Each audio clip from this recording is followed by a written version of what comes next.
Estamos de volta com o WW. As celebrações do feriado de independência foram marcadas pelo clima de tranquilidade e pela busca da recuperação do ambiente de normalidade institucional entre os poderes da República.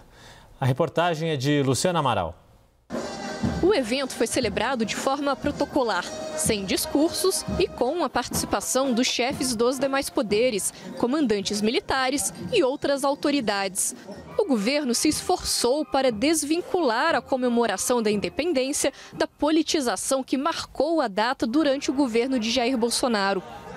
A participação do primeiro escalão do executivo ocorreu menos de 24 horas após o anúncio de uma troca ministerial, que abriu caminho para a entrada de PP e republicanos na esplanada. Um dos atingidos pela reforma, Márcio França, esteve presente na cerimônia, mas manteve distância de Lula durante todo o evento. Ele deixou a pasta de Portos e Aeroportos e será realocado no novo Ministério das Micro e Pequenas Empresas. A principal ausência foi a do presidente da Câmara, Arthur Lira, que alegou já ter compromissos marcados em Alagoas, seu reduto eleitoral. A presença de Rosa Weber, presidente do Supremo Tribunal Federal, na cerimônia, marca o fim de um jejum de 2 anos sem a presença de representantes da corte na celebração. O último presidente do Supremo a participar havia sido Dias Toffoli, em 2020, no auge da pandemia. O magistrado esteve numa cerimônia reduzida, realizada no gramado do Palácio da Alvorada. A presença agora de Rosa, ao lado de Lula e do presidente do Congresso Nacional, Rodrigo Pacheco, simboliza a tentativa de retorno à normalidade que o governo tentou imprimir ao ato. Em pronunciamento oficial realizado na última quarta-feira, Lula já tinha sinalizado com a tentativa de romper com a polarização sobre a data. Por isso, amanhã não será um dia nem de ódio, nem de medo, e sim de união. O dia de lembrarmos que o Brasil é um só, que sonhamos os mesmos sonhos, que podemos ter sotaques diferentes, torcer para times diferentes, seguir religiões diferentes, ter preferência por este ou por aquele candidato, mas que somos uma mesma grande nação, um único extraordinário povo. O governo usou o ato também para fazer um aceno às Forças Armadas. A relação com os militares segue estremecida por conta da CPMI dos atos antidemocráticos de 8 de janeiro e das investigações sobre a venda de joias recebidas como presente por Bolsonaro. O objetivo do Planalto foi o de associar o tema da cerimônia, democracia, soberania e união, com as Forças Armadas. Aproveitar esse slogan que a Luciana Amaral relembrou agora, que foi criado pelo governo, e começar contigo, Thaís, está aqui mais próxima de mim. Democracia, soberania e união. Democracia, corremos um risco ali ou tivemos um susto, ok. Soberania, nossos territórios estão íntegros, sem nenhum tipo de ameaça. E união? Já dá para vislumbrar isso num país que saiu tão dividido das eleições? Não, eu acho que ainda não. Ontem nós conversamos bastante sobre, por exemplo, os efeitos da decisão do Toffoli nessa polarização do país, né? Ontem teve deu um choque. Uma fricção Uma fricção importante. Talvez esteja muito cedo ainda para a superação desse fato. Agora, talvez com a delação do Mauro Cid, enfim, nós vamos ter que acompanhar. Não vejo união. Agora, na questão da soberania, me chamou a atenção ontem, eu fui rever hoje o pronunciamento do presidente Lula, quando ele fala da soberania e ele diz assim, a proteção das nossas empresas estratégicas, aí aparece o setor elétrico. Então, assim, tudo tem recado, né? Sim. Tudo tem recado. Então, soberania para o presidente Lula, por exemplo, é ter a Eletrobras pública e não privatizada. Isso ficou claro, né? nas mensagens. Mas eu estou curiosa para saber o que o Leonardo achou dessas imagens de hoje. Sim. Eu já vou roubar a tua palavra então, aqui, já vou passar para ele. Passe a bola com brilho e galhardia. Maravilha, obrigado, gente. Eu acho que, no final das contas, a matéria diz por si só, né? O Lula faz um esforço muito grande para tentar exatamente mostrar o ponto que o Yuri chamou atenção da União. Me chama atenção o fato de não ter nenhum discurso no 7 de setembro. O Lula tomou um cuidado muito grande, aparentemente, para poder evitar dizer que qualquer ação, qualquer fala que ele pudesse fazer no dia 7 fosse vinculada à sua imagem, fosse vinculada a uma questão de política. Então, ele faz no dia anterior, de novo, uma fala, não no dia 7 de setembro, no dia anterior, e uma grande parte da sua fala focada na ideia de união, times e religiões, enfim, todo mundo é um brasileiro e um povo só.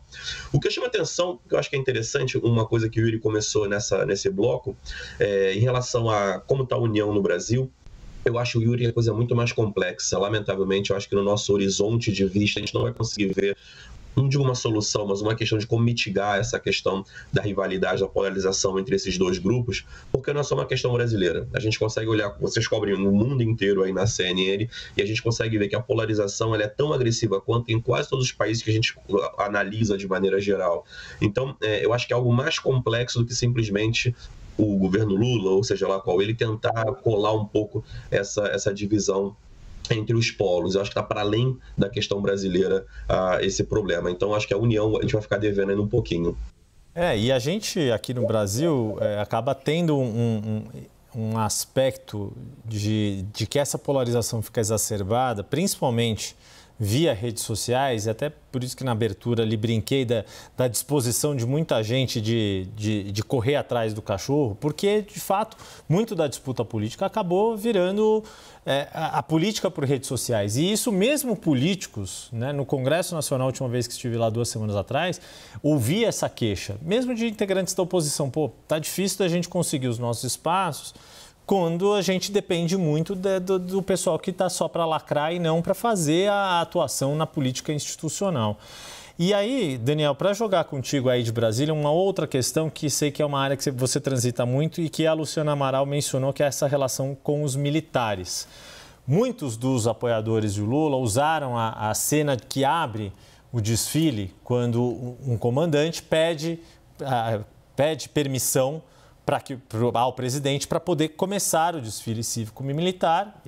O general chega num blindado e Lula faz permissão concedida, e aí é que começa o desfile propriamente dito. Esse uso que os apoiadores de Lula fazem de dizer, olha, isso é um sinal de que a normalidade voltou e tentando melhorar essa relação com os militares, de novo, quanto disso é simbólico, quanto ainda se tem a trabalhar para conseguir, de fato, uma normalidade institucional em que não se tenha a caserna a favor ou contra este ou aquele presidente, porque, afinal de contas, todo presidente eleito é o comandante em chefe das Forças Armadas. Ainda tem muita coisa para avançar, Yuri, e eu já volto nesse ponto. Só para arrematar aqui essa questão do desfile em si, eu pude perceber um sentimento de alívio também entre as autoridades, auxiliares do presidente, porque foi um desfile sem nenhum incidente de segurança.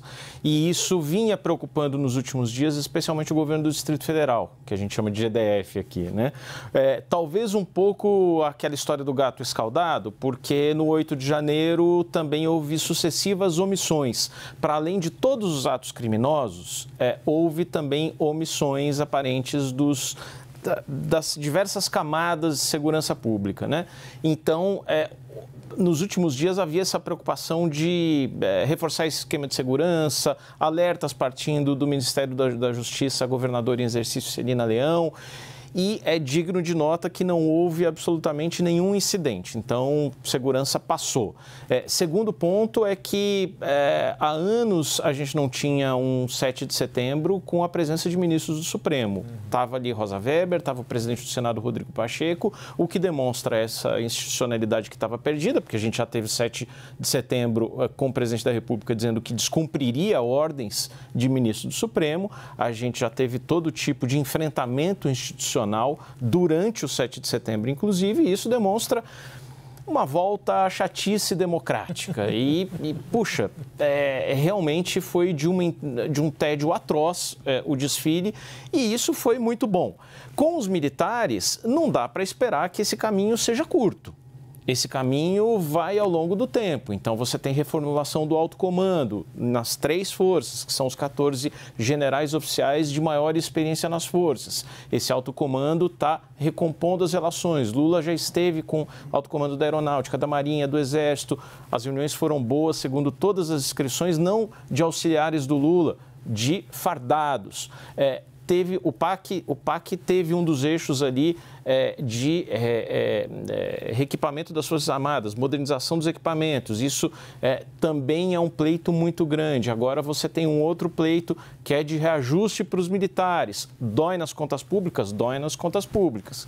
Mas ajuda a recompor um pouco também esse esgarçamento que houve nos últimos anos. O governo está em processo e, olha, hoje tem um cenário bem mais tranquilo de diálogo com os militares do que tinha 9 ou 10 meses atrás. Vocês estão chamando a atenção do STF, né, da presença da Rosa Weber. O Gilmar Mendes foi às redes sociais. Fez agora no meio para o final da tarde, exato. E ele disse uma coisa que me chamou a atenção. Ele disse assim, após tudo que se viu e viveu nos últimos tempos, o 7 de setembro ganha um novo significado. E fala que o Brasil e as suas cores não podem ser sequestrados por movimento político ideológico nenhum. Leonardo, tem um novo significado? A gente sentiu o tédio, né? A democracia entediante que a gente assistiu hoje do desfile, pode ter mesmo um significado, um despertar do brasileiro dessa vigilância sobre o regime democrático? Eu acho que é cedo ainda. Eu acho ótimo o que o Daniel colocou da questão do tédio, tanto é que a gente tem coisa mais tediante do que a democracia finlandesa ou sueca, e a gente considera eles modelos de democracia. Então, acho que é esse o caminho mesmo. Eu acho que a questão do sequestro das cores permanece. Eu acho que você tem ainda um determinado grupo específico, mais alinhado ao ex-presidente Bolsonaro, continua, enfim, utilizando essas cores. Perde força, porque você tem o ex-presidente agora menos convocando os seus apoiadores à rua para fazer eventos, então isso perde um pouco a força. Eu acho que é um trabalho duro, e o Daniel coloca bem, não só a questão de militares, mas a própria questão, que é outro debate que a gente pode levar, mas a questão das cores, a questão de você ressignificar os símbolos nacionais em torno de uma ideia de nação, de brasileiros e não de um grupo político, eu acho que não vai demorar um pouco. Eu acho que não vai ser 7 de setembro, nem 2, que a gente vai conseguir tornar a utilização das cores do Brasil uma coisa de ou Copa do Mundo ou, enfim, 7 de setembro. E eu acho que vai demorar um pouquinho mais também. E acho, pegando esse gancho do Leonardo, e aí jogo aqui para quem quiser complementar, muito desse sequestro que se viu pelo campo mais à direita, conservador, ele também é reflexo de uma certa negligência do campo progressista à esquerda em relação aos símbolos nacionais, em relação a questões como segurança pública, acabam sendo assuntos conexos ali, né, por envolver também a questão de forças militares, etc. Talvez esse sequestro que o ministro Gilmar Mendes aponta nessa mensagem, ele não foi só um sequestro, mas foi também uma negligência do outro campo que por muitas vezes não conseguiu manter a sua visão de país, mantendo-se patriota como país, né? Talvez ainda sequelas de ditadura militar e etc, etc. Mas queria ouvi-los diante disso que me ocorreu agora. E vou começar com a Thaís, que está aqui do meu lado, que você foi me acompanhando aqui, Thaís. Você sabe que hoje eu me lembrei, vendo a Janja de vermelho, eu me lembrei da estrela, no Jardinzinho de Estrela, que a dona Marisa fez no Palácio da Alvorada. No Palácio da Alvorada. No primeiro mandato. No primeiro mandato, exato. Então, talvez um pouco o símbolo do que você acabou de dizer, né? Uma apropriação da cor, da estrela, do símbolo que é próprio do partido do presidente, não é do Brasil. Uhum. Talvez isso tenha aberto o flanco para essa captura das cores brasileiras. Mas eu passo a bola para os entendidos da política, Leonardo e Daniel. Olha, depois dessa análise do Yuri, ele que passou a ser entendido, porque é exatamente isso. No final, essa bola ficou quicando durante muito tempo na quadra. Você tem, depois da ditadura militar, uma recusa, enfim, esse acho que é a palavra, uma recusa, evitar de tratar da questão nacional, dos símbolos nacionais, das cores, das Forças Armadas em certo aspecto, de fazer reformas e se aproveitar o momento da transição para poder ressignificar essas coisas e tomar conta do ponto de vista democrático, e naturalmente ficou a bola quicando na quadra e o Bolsonaro, enfim, o grupo mais à direita ali durante 2013, indo até 2016, foi pegando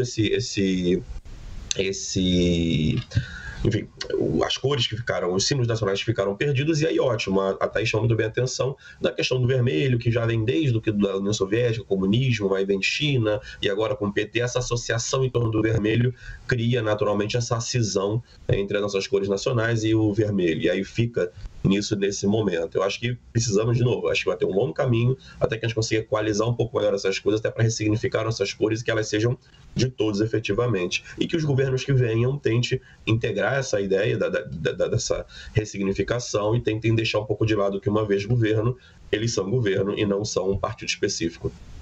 Daniel?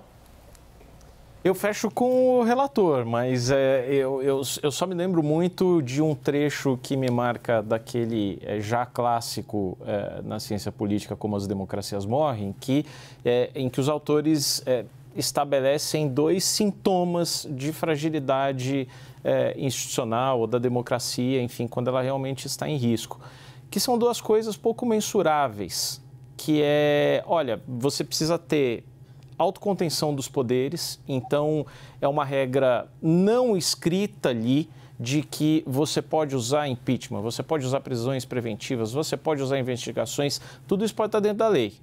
Mas uma vez que você usa, você está testando limites.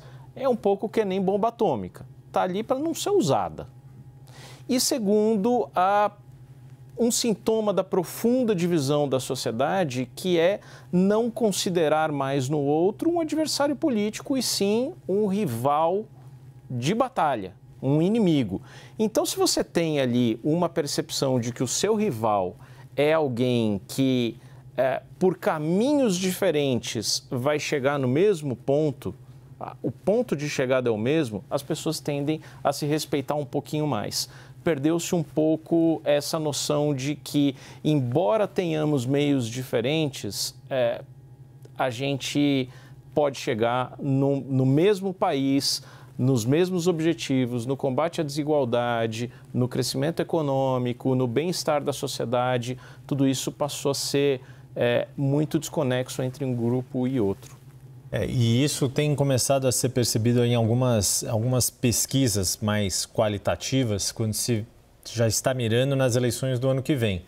Talvez, se aqueles que apostarem num excesso de radicalização, de polarização para as eleições do ano que vem, ainda mais sendo eleições municipais, em que a zeladoria da cidade é o que importa, mais do que as colorações políticas, talvez ali seja um primeiro passo para isso que a gente estava abordando aqui.